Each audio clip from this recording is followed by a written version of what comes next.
Hi everyone, my name's Leanne Moulton and I have been working at Harmless in the Tomorrow Project now just over a year.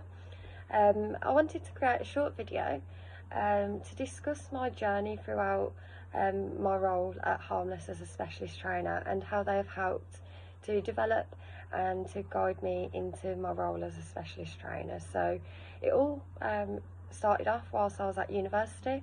As a student, I was really keen to gain some experience in a professional environment, but I also wanted to learn more and gain more knowledge around topics such as self-harm, suicide and mental health, and also to gain that experience in a professional environment that I've never worked in before. So from pretty much a couple of weeks in, I knew that it was almost set in stone for me that this was the kind of professional environment I wanted to work in the future. And that was because I felt incredibly inspired by the determination and the passion for the subject that all members of the team had showed, and also the great lengths that they would go to support people in distress.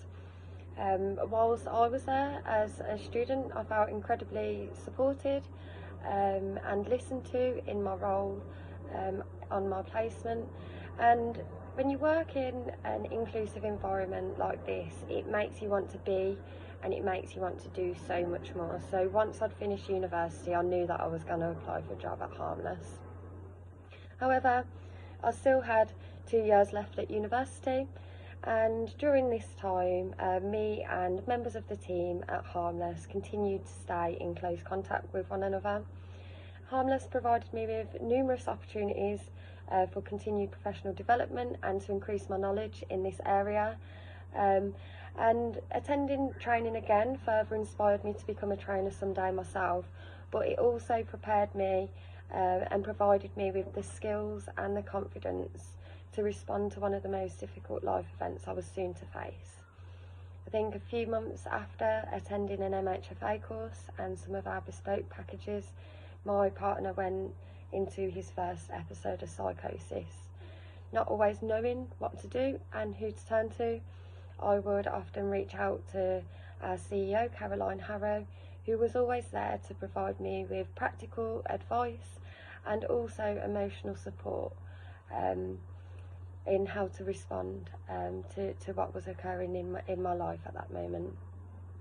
From this, it further solidified for me that this was again a warm-hearted organisation that I wanted to be a part of, and I also wanted and hoped that I could share some of my personal experience supporting somebody with others, and hopefully that would help them in responding too. So as a result of all of that, I applied for a job, and I've now been working as a trainer for just over a year.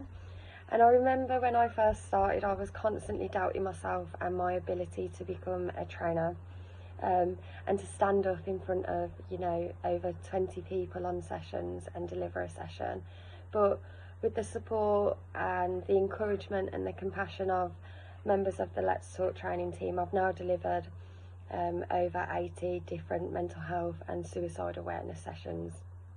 And when I think about that on reflection, I'm super proud of my achievements at Harmless, and I'm really proud to work for an award-winning mental health organisation. So I think this really goes to show, if you work in an organisation with people that want you to succeed and want to support you, you can achieve whatever you wish to. So thank you.